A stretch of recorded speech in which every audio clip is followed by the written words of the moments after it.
श्री कृष्णाय नमः। श्रीमद् आचार्य चरण कमलेभ्यो नमः।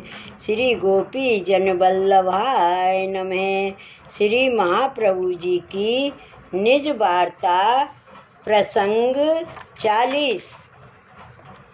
अब श्री गोसाई जी श्री विट्ठलनाथ जी के चौथे पुत्र श्री गोकुलनाथ जी ने और भगवदियों ने विनती की, महाराज आपने श्री आचार्य जी महाप्रभु की 3 पृथ्वी परिक्रमा के चरित्र संक्षेप से सुनाए, परंतु इस चरितामृत में से हमको तृप्ति नहीं होती है, इसलिए और भी श्री आचार्य जी के चरित्र सुनाने की कृपा करके आपके दासानुदास को कृतार्थ करेंगे। तब श्री गोकुलनाथ जी ने आज्ञा की, श्री आचार्य जी महाप्रभु के चरित्र तो अनंत हैं, किंतु और भी कुछ संक्षेप में तुमको सुनाता हूँ। ऐसे कहकर आप और भी चरित्रामृत अपने भगवदियों को पान कराने लगे। श्री आचार्य जी महाप्रभु का प्राकट्य जिस चंपारण में हुआ है, वह चंपारण क्षेत्र नागपुर के आगे रायपुर नाम का बड़ा भारी गांव है। वहाँ से 7 कोस पूर्व की ओर है। उसका नाम चंपारण संप्रति स्फुट है। श्री आचार्य जी का प्राकट्य संवत 1535 में मैंने जो कहा, उसका आधार श्री कृष्ण प्रकट हुए उस समय जैसे ग्रह अन्य राशि से चलकर शुभ स्थान पर आ गए, वैसे ही यहाँ भी जानना। पर कल्याण भट्ट जी ने अपने कलोल ग्रंथ में श्री आचार्य जी का जन्म संवत 1529 का लिखा है। उसका कारण ज्योतिष चक्रानुसार जान पड़ता है। श्री वल्लभाचार्य जी के जन्म काल समय की जन्म पत्रिका गर्भित पर गोस्वामी श्री द्वारकेश जी महाराज ने किया है, वह ज्योतिष चक्रानुसार है, इसलिए यहाँ लिखा है। तत्व गुण बाण भुव माधवासित तरणी प्रथम सौभग दिवस प्रकट लक्ष्मण सुवन धन्य चंपारण धन्य त्रैलोक्य जन अन्य अवतार भुव है न ऐसो भवन लग्न वृचिक कुंभ गति केतु कवि इंदु सुख मीन बुद्ध उच्च रवि वैरिनाशे मंद वृष कर्क गुरु भौम युत सिंह में तमस के योग ध्रुव यश प्रकाशे ऋक्ष धनिष्ठा प्रतिष्ठा अधिष्ठान स्थिति विरह बदनानलाकार हरिकों यह निश्चय द्वारकेश इनके शरण और को श्री वल्लभाधीश सर को। रसिक स्वामी ने देवगंधार राग में बधाई गाई। उसका पद भूतल महोत्सव आज भूतल महोत्सव आज श्री लक्ष्मण ग्रह प्रकट भये श्री वल्लभ महाराज भूतल महोत्सव आज आज्ञा दई दया करे श्री हरे पुष्टि प्रकट वे काज कल में जन्म उगर्यो तत् छिन बूढ़त वेद जहाज भूतल महोत्सव आज आनंद मूरत निर्खत नैनन फूले भक्त समाज नाचते गावत विवश भये सब, छाणे लोक कुल लाज। भूतल महोत्सव आज, घर घर मंगल बजत बधाई, सजत नए सब साज। मगन भये सब गिनत न काहू, तीन लोक पर गाज। भूतल महोत्सव आज, लीला सिंधु महारस अब ते, बांधी भक्ति प्रेम की पाज। रसकन के मन सदा बिराजो, रसकन के मन सदा बिराजो। श्री बल्लभ महाराज, भूतल महोत्सव आज। इस भांति अनेक भक्तजनों ने आपका यश वर्णन किया। श्री आचार्य जी के पिता श्री लक्ष्मण भट्ट जी ने किए हुए सोम यज्ञ की समाप्ति के निमित्त 1.25 लाख ब्राह्मण भोजन का जो संकल्प किया था, उसको पूर्ण करने के लिए आप सकुटुंब संवत 1532 के चैत्र में काशी जी पधारे थे। वहाँ श्री लक्ष्मण भट्ट जी के घर के पास सद्गुण दास डांडी रहते थे। उनका ऐसा नियम था कि श्री आचार्य जी महाप्रभु जी के दर्शन किए बिना अन्न जल न लेते, इसलिए श्री आचार्य जी उसके घर नित्य खेलने को पधारते। काशी में आषाढ़ शुक्ल रविवार पुष्य नक्षत्र पुष्यार्क योग में श्री आचार्य जी को श्री लक्ष्मण भट्ट जी ने माधवानंद नाम के यति के घर विद्या पढ़ने को भेजा था। वहाँ संपूर्ण विद्या को पढ़ा। पाछे कार्तिक शुक्ल 11 के दिन अपने विद्या गुरु माधवानंद स्वामी के गुरु दक्षिणा मांगने की विनती की। उस समय उनने भगवत सेवा मांगी। तब आपने कहा, बहुत अच्छा, अवश्य देंगे। इसका स्मरण रखकर आपने श्रीनाथ जी की सेवा दी थी। पीछे आप विद्या पढ़कर कार्तिक शुक्ल 15 के दिन श्री आचार्य जी अपने पिता श्री लक्ष्मण भट्ट जी के पास पधारे। आप सिले वस्त्र नहीं पहनते थे। काशी में जो ब्रह्म समाज होती उसमें पिता के बिना जानकारी दिए आप श्लोक लिख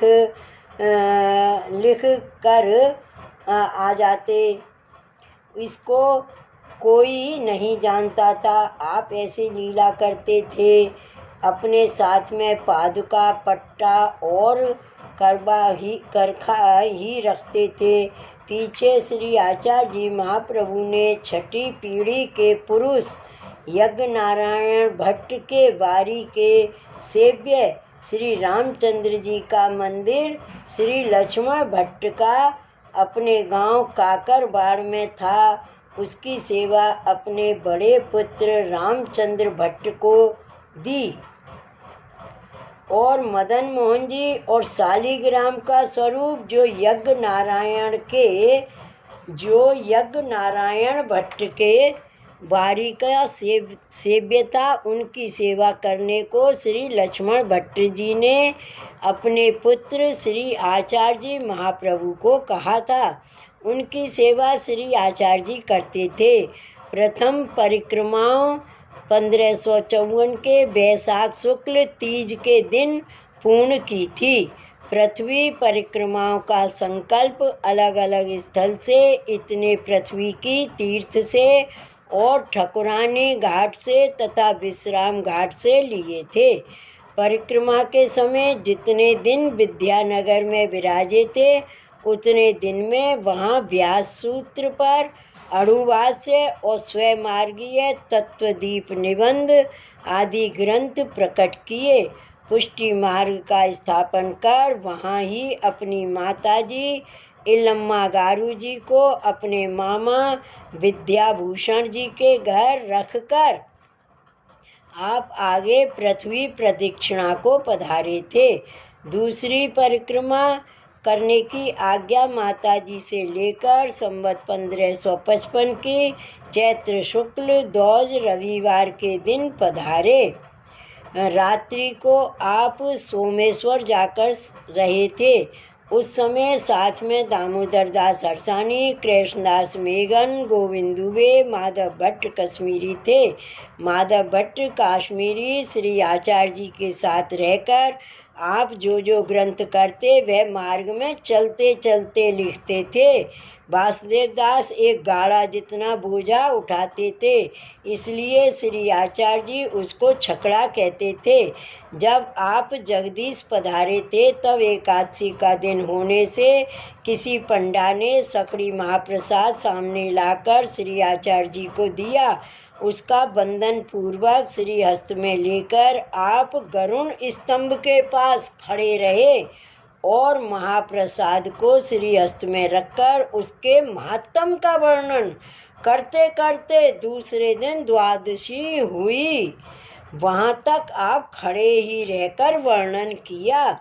इसलिए एकादशी का व्रत, रात्रि जागरण और द्वादशी की पारणा, ये तीनों ही आपने महाप्रसाद का अनादर न करते हुए युक्ति से साधना की थी। यह मैंने प्रथम संक्षिप्त में कहा है। आपके पास जो कृष्णदास मेघन बड़े कृपा पात्र भगवदीय संग रहते थे, वे प्रथम सूरों के पास श्री नंदग्राम के केशवानंद ज्योतिषी के शिष्य थे। उनके पास ज्योतिष पढ़ते थे। उनको ज्योतिषी आरंभ करने का मुहूर्त आषाढ़ शुक्ल द्विज पुष्य नक्षत्र को करवाया था। वे श्री महाप्रभु यज्ञोपवीत जनोई के समय काशी में आकर मिले थे। वे सेवक होकर यावत जीवन आपके साथ रहे और आपके संग दामोदर दास हरसानी बड़े कृपा पात्र थे। वे श्री आचार्य जी जब बालाजी से विद्यानगर पधारे थे तब बीच में एक नगर में शिष्य हुए थे। जब श्री आचार्य जी गोमती जी पधारे थे तब वहाँ के ठाकुर जी द्वारकानाथ जी के सेवक गोविंद दुबे ब्रह्मचारी थे। वे श्री आचार्य जी की बार बार पारायण सुनकर सेवक हुए थे। इसलिए सेवा अपने शिष्यों को सौंपकर श्री आचार्य जी के साथ पृथ्वी प्रदक्षिणा को गए थे। पीछे सदा आपके ही साथ रहे थे। वहाँ से श्री आचार्य जी आप कार्तिक कृष्णा द्विज के दिन जामनगर पधारे। श्री आचार्य जी के परम कृपा पात्र सेवक प्रभुदास जलोटा सभी के माथे श्री मदन मोहन जी का स्वरूप सेवा के लिए पधरा दिया था। वह स्वरूप सरस्वती के प्रवाह से गिरी हुई रेत में से प्रकट हुआ था। उसकी आर व्यायिका ऐसी है जो श्री आचार्य जी के प्राकट्य से 329 वर्ष पूर्व पृथ्वीराज चौहान बड़ा भारी राजपूत राजा था। उनके ये श्री मदन मोहन जी सेव्य ठाकुर जी थे। वे राजा बादशाह की लड़ाई में देवलोक हुए, इसलिए उनके घर के जनों ने बादशाह के डर के मारे श्री ठाकुर जी को सरस्वती के प्रवाह में पधरा दिए थे। वे श्री आचार्य जी को परिक्रमा करते समय पाए थे। प्रथम प्रदक्षिणा के समय झारखंड में श्री आचार्य जी आए, तब वहाँ प्रभु आज्ञा थी कि हम श्री गोवर्धन में प्रकट हुए हैं, इसलिए आप आकर प्रकट करो। उस समय परिक्रमा अधूरी बीच में छोड़कर आप श्री आचार्य जी संवत 1548 फागुन सुदी दौज के दिन ब्रज में पधारे और मथुरा में उजागर चौबे के घर रहे। उस समय मथुरा में विश्रांत घाट के ऊपर दिल्ली के बादशाह के प्रधान रुस्तम अली ने जो हिंदू से मुसलमान हो जाने का यंत्र बंधवाया था, उसको झूठा कर अपना मुसलमान से हिंदू हो जाने का यंत्र रूपी पत्र वासुदेव दास और कृष्णदास के साथ दिल्ली भेजकर वहाँ के द्वार पर लगवाया। उस समय दिल्ली का बादशाह सिकंदर लोदी था। उसको सूचना दी।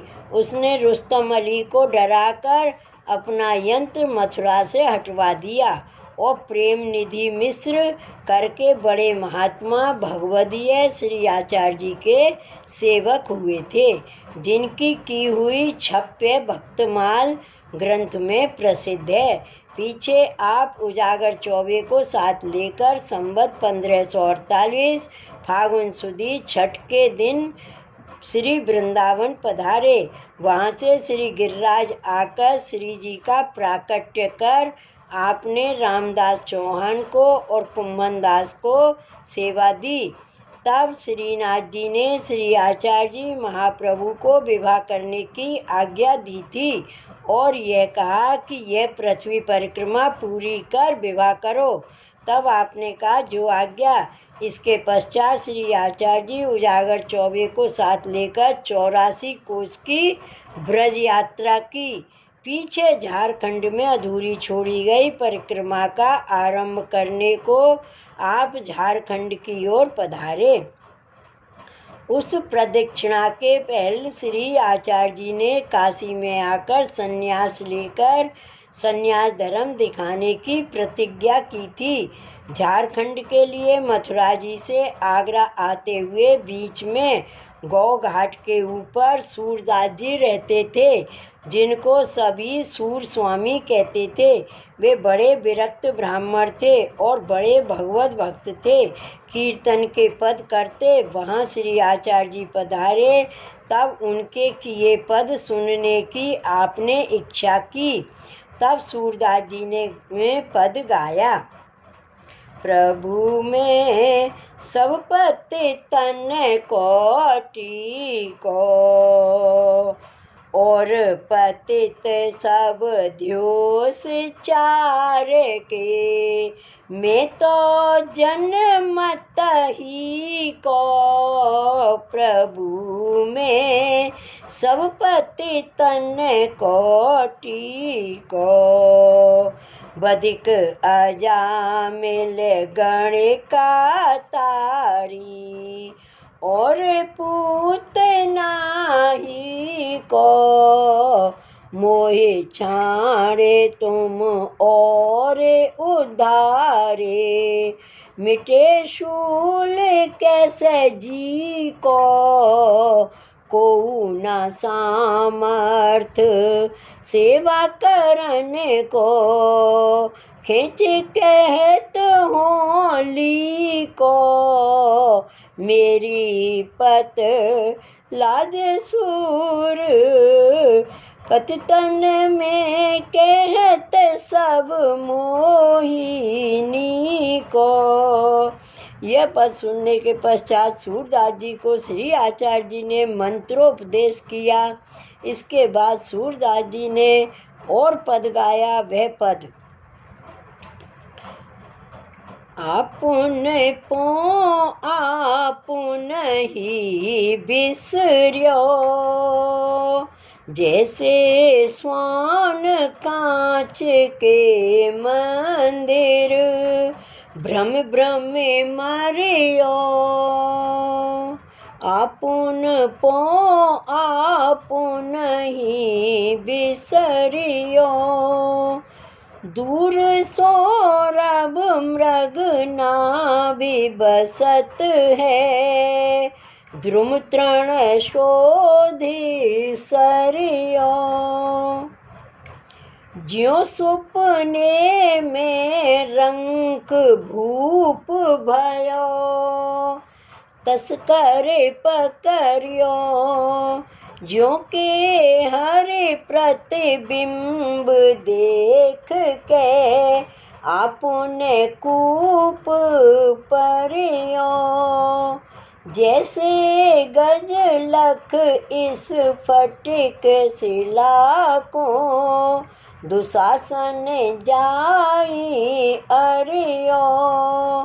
मरकर मूठ छारे नहीं दोनों घर घर द्वार फिरियो। सूरदास नलिनी को सुवा कहीं कोने पकड़ो। फिर सूरदास जी ने विज्ञप्ति का एक पद गाया। वह पद राग मलार।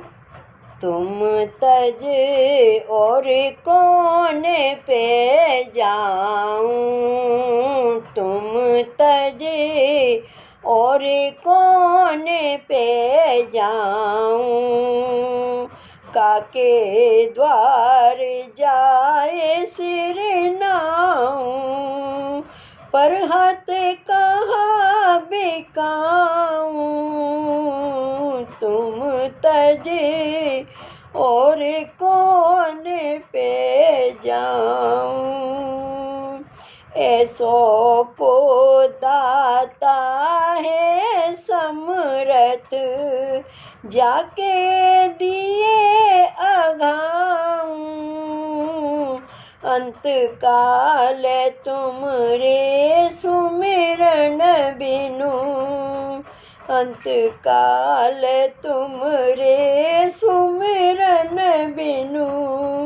और नाहि कहूँ ठाऊं, रंक सुदामा कियो अजाची। दिए अभे पद दाऊं, कामधेनु चिंतामणि दीनी। कल्प वृक्ष तरे छाऊं, भव समुद्र अति देखी भयानक। मन में अधकड़ राऊं, कीजे कृपा महाप्रभु मोह पर। कीजे कृपा महाप्रभु मोह पर। सूरदास बल जाऊं,